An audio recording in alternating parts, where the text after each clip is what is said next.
Ako'y imbis mainis. Pero para good siyang karang bahugiti At napansin din talaga nitong aking afam na nagpapansin talaga siya ng tama. Pero teka muna gusto ko ulit palitan yung aking lipstick. Parang mag-unbothered shade na lang yata ako kaya para yung aura natin ngayon power ba para sa lipstick para makulbaan na kaagad. So yun na nga dahil nga dikit siya ng dikit, nagtuo man siguro siya glossy umalis na lang kaming dalawa. Kapag itong afam ko bumigay din, hindi pa kami nakakauwi, may black eye na siya sa akin. And by the way, out of stock pa rin yung unbothered shade namin, no? Mga 1 month pa siguro bago ma-available ulit. So, konting antay na lang talaga, no? Kaya ako din nag-aantay kay malapit nang maubos sa akin. And yung iconic and ambitious shade natin ay paubos na din pala. So, saon tamanik, ang dami namang Kay Cosmetics user. So, doble kayod talaga ito. And by the way, anong shade pala ang bagay sa atin? And hello din pala dyan sa Bahugiti.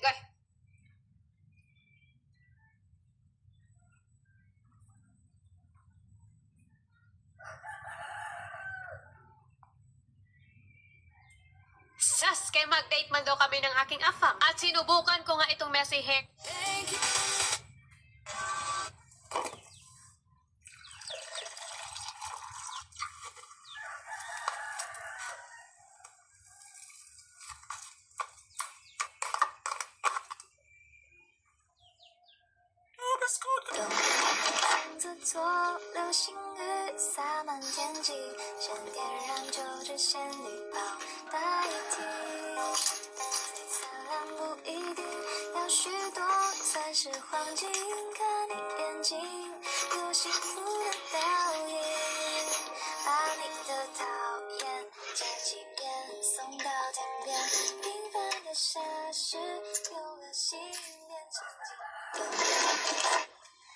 Vlogger ka? Oh, 1 million followers ka naman. Ikaw vlogger ka? Oh, 200 million followers. Bandog ra. Kasi bantuk ra. Gwapa mo kung mga uyap. Pag-vlogger mo ha? Pag-vlogger mo ay si Kasuya. Vlogger ka? Oh, 1 million followers ka naman. Ikaw vlogger ka? Oh, 200 million followers. Bandog ra. Kasi bantuk ra.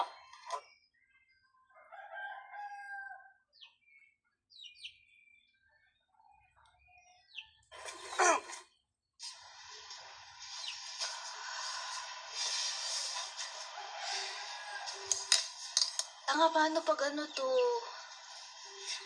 Ready ka na? Okay.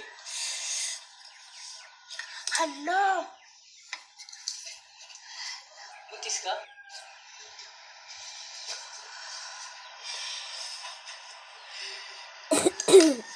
Tanga, paano pag ano to? Ano? Ready ka na? Okay.